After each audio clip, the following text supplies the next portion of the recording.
Hello, hello. How are you? I've been busy this last semester reinventing myself as a game developer and wanted to share and show this video for family and friends who weren't sure what I was doing. So this is my project Unreal that I wanted to show, and first I had to point out the wireframes that are so cool.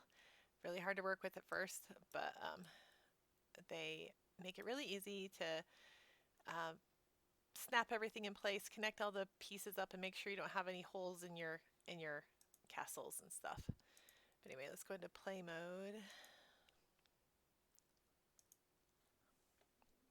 So the character starts out in what I call my star tower, and um, it's supposed to be a place where you can grab one of these globe thingies and see the stars reflected in them. That's my idea for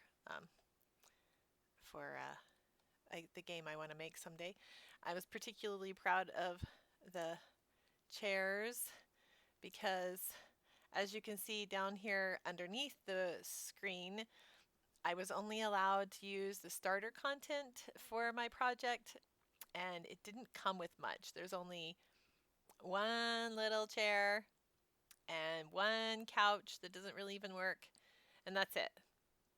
And so I had to get creative using the starter content, and there are some, those are the props. There are some shapes, and I squished different shapes around and blew them up bigger and ballooned them or whatever, and to make the little side table with the mirrored spheres on it, and this comfy looking couch, and which I covered with moss because it looked plush that way.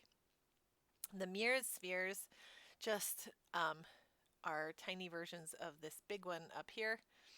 And in the game I want to create, I did take a programming class this semester, but I have not learned how. I was learning C# and haven't learned how to translate all that into C++ yet.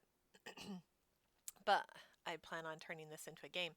And when I do, the idea is the player will need to grab one of those small mirrored spheres and bring it over here to the Phoenix Tower, and they'll have to drop it down into the Phoenix Tower. Sorry about that. Down there onto that bed of coals and whatnot. Those are Phoenix nests on the walls. And now that I can do what I want with the game, or with the level, I'll probably make this cage kind of smaller. I had to make it so that one of the requirements was that the player can't fall out of anywhere, so it had to be kind of big. But anyway, so you can look down into the Phoenix Tower, go back into the Star Tower, take one last look at my pretty, pretty mirrored sphere. I was especially pleased to be able to make a texture and material and create that, because what would be a Star Tower without I'm not very good at these kinds of stairs, so I don't know why I put it in there. But yeah, where would we be in a Star Tower without a mirrored sphere? I mean, come on, it's got to have a mirrored sphere. And let's just jump off the edge because I'm bad at that. Okay, so here's the Phoenix Tower from the ground level. It has kind of a giant fire pit in the center with lots of coals and whatnot for the phoenix to grab, and there's the phoenix nests up there. You can kind of see them up. There's quite a few of them around up above us. Humans are not allowed to have access to phoenix nests. So you would grab your heated mirrored sphere and you would run over here, dodging any baddies in this main hall, come up here to the dragon tower, and quickly swap that heated mirrored sphere, which is the same size as these small fire rubies, and grab a fire ruby and put a mirrored sphere there so the dragon doesn't realize you took something from the horde. See, there's the horde from the back. Again, I had fun creating the horde. Haha. The horde is just made of various random shapes, again, kind of squished and adjusted or layered with a texture, and that's it. Nothing special. The secret room will be hidden, and you'll have to come over here and mess with this little lever hidden inside the rock. Right there, if you can see it. And then you'll go down the stairs they'll open up, you'll go down the stairs into the hidden room where the tunnels are underneath the castle.